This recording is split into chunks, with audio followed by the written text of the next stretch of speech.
আমাদের যে প্রবীর মিত্র মামা ওনার ছেলের সাথে আমি কথা বলেছি যে আমি দেখতে আসতে চাচ্ছিলাম, তো আমি কি আজকে আসবো? তখন বলল যে আপু আজকে তো ডাক্তারদের সব বোর্ড মিটিং বসবে, আমিও দৌড়াদৌড়ির মধ্যে থাকবো, ভালো হয় আপু আপনি কালকে 4টা থেকে 5টার মধ্যে চলে আসেন। তো আমি বললাম ঠিক আছে। তো যেদিন কথা বললাম সেদিন রাতেই উনি মারা গেলেন। শেষ দেখাটা আসলে মামাকে দেখতে পারলাম না, এটাই কষ্ট লাগলো।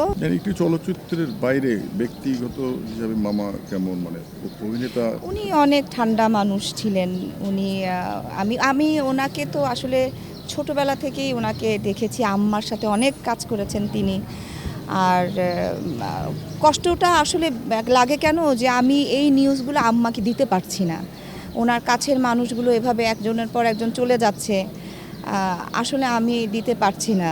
হ্যাঁ, কিন্তু এটাই আমার কাছে খারাপ লাগছে যে ফারুক মামা যে মারা গেছে ওইটাও কিন্তু আম্মু এখনও জানে না, আমার মা এখনও জানে না।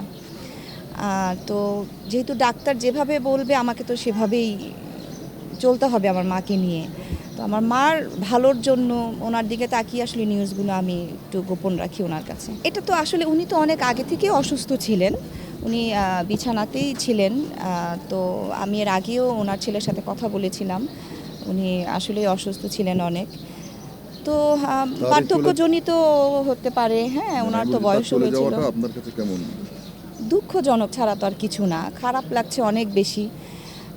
তবে এটা এখন কি বলবো, এটা ওনার আল্লাহ ওনাকে নিয়ে গেছেন, এটাই বলবো যে আল্লাহ ওনাকে বেহেশত নসিব করুক। সবাই ওনার জন্য দোয়া করবেন। উনি একটা অন্য ধর্মের ছিলেন, হিন্দু ছিলেন, সেখান থেকে উনি মুসলমান হয়েছিলেন।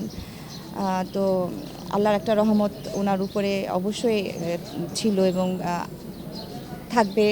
ওনার আত্মাটা শান্তি পাক, উনি যেন বেহেশত নসিব হয় ওনার, এতটুকু ছাড়া তো আর এখন কিছু বলার নাই। আমি সবার সাথে যোগাযোগ রাখি, কেউ অসুস্থ হলে আমি খবরাখবর রাখি, খবরাখবর নেই। আর শিল্পী সমিতি সবার সাথেই আমার সুসম্পর্ক, ভালো সম্পর্ক, আমি যোগাযোগ রাখি, ওনারাও রাখেন, আম্মার খবর নেন।